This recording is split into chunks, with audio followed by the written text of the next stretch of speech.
हरियाणा विधानसभा चुनाव के लिए बीजेपी ने रोहतक में अपना प्रदेश चुनाव कार्यालय बनाया है, जिसका सीएम नायब सैनी और बीजेपी प्रदेश अध्यक्ष मोहनलाल बडौली की मौजूदगी में कार्यालय का उद्घाटन किया गया। इस मौके पर हवन यज्ञ भी किया गया।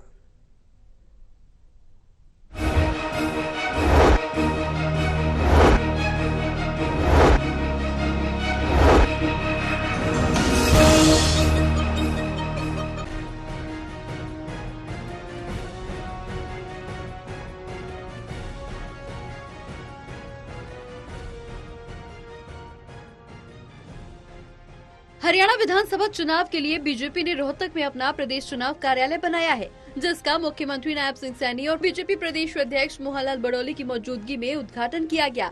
मौके पर हवन यज्ञ भी किया गया। उसके बाद सीएम सैनी ने कार्यकर्ताओं को संबोधित भी किया और अपनी 10 साल की सरकार के कामों को तो गिनवाया ही, साथ ही साथ कांग्रेस पर भी जमकर कटाक्ष किया। हरियाणा के मुख्यमंत्री नायब सिंह सैनी ने जम्मू कश्मीर में कांग्रेस और नेशनल कॉन्फ्रेंस में हुए गठबंधन पर भी कई सवाल खड़े किए। कहा कि पूर्व मुख्यमंत्री भूपेंद्र सिंह हुड्डा, कुमारी शैलजा और रणदीप सुरजेवाला अपने नेता राहुल गांधी से पूछकर बताएं कि क्या वो जम्मू कश्मीर में धारा 370 और आर्टिकल 35A को लेकर नेशनल कॉन्फ्रेंस की मंशा का समर्थन करते हैं। क्या ये वहाँ पर उसी प्रकार से पाकिस्तान के आतंकवाद को बढ़ाना चाहते हैं? हुड्डा साहब जवाब दें, क्योंकि 10% जवान हरियाणा से हैं।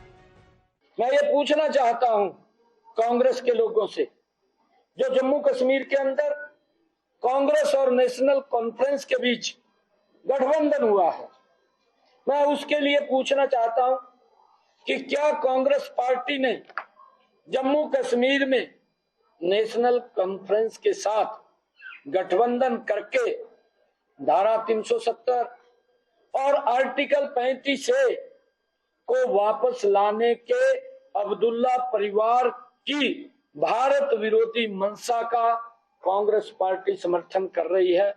क्या कांग्रेस के नेता या कांग्रेस पार्टी ये बताने का काम करेगी?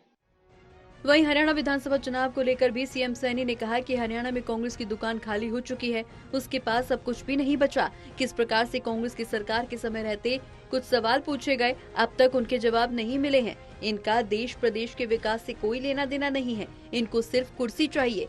कांग्रेस के राज में भ्रष्टाचार और अपराध था, नौकरियों में खर्ची पर्ची से नौकरियां मिलती थी, कांग्रेस में नौकरियों के लिए अटैची चलती थी, लेकिन कांग्रेस की सरकार हिसाब मांग रही है। पहले वो सुरजेवाला के पास बही खाते थे, वही हिसाब दे दें। इनकी सरकार में जिसकी टैची के अंदर वजन होता था उसको नौकरी मिलती थी, सारी सीमाएं लांघ देते थे, तार तार कर देते थे। अविश्वास हो गया था हरियाणा के युवाओं का, अविश्वास जमा है। आज युवा जब उस बात के इनके कार्यकाल को याद करता है हरियाणा प्रदेश का, उसके भी रोंगटे खड़े हो जाते हैं कि चक्कर काटते रहते थे, नौकरी नहीं मिलती थी। हम तो पूछते हैं इनको, क्योंकि रणदीप सुरजेवाला इसके अंदर हिसाब किताब रखने वाला था उठा सरकार के अंदर, उसको सारी जानकारी है। मैं रणदीप सुरजेवाला को कहूंगा कि वो हिसाब किताब की कापी कहीं खोल दे, तेरे पास थी हो तो बता देना हरियाणा प्रदेश के युवाओं को कि हमारी सरकार में कितना युवाओं को रोजगार दिया था, कैसे दिया था, किस आधार के ऊपर दिया था। ऐसे कुछ भी है बताने के लिए। करनाल से चुनाव नहीं लड़ने की अटकलों के सवाल पर मुख्यमंत्री सैनी ने कहा कि बीजेपी पूरे 90 हलकों में लड़ रही है। जहां तक उनका किस हलके से चुनाव लड़ने का सवाल है, ये केंद्रीय नेतृत्व व पार्टी तय करेगी। जहां से कहा जाएगा वहीं से चुनाव लड़ूंगा।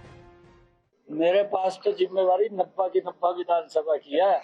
हाल लड़ेंगे अगर हमारा पार्लियामेंट्री बोर्ड तय करेगा कि आपने चुनाव लड़ना। जेजेपी के पूर्व डिप्टी सीएम दुष्यंत चौटाला ने इंडिया गठबंधन के साथ चुनाव के बाद समर्थन देने की बात पर कहा कि कांग्रेस से बचकर और मजबूत होना चाहिए।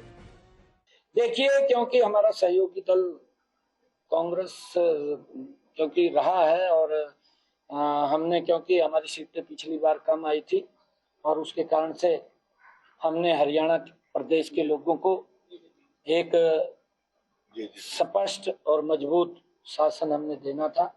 नहीं, वो तो कांग्रेस में मैंने कहा कि उसके साथ आजकल उनका तालमेल चल रहा, मैंने इसलिए कहा क्योंकि उधर ना हो जाए।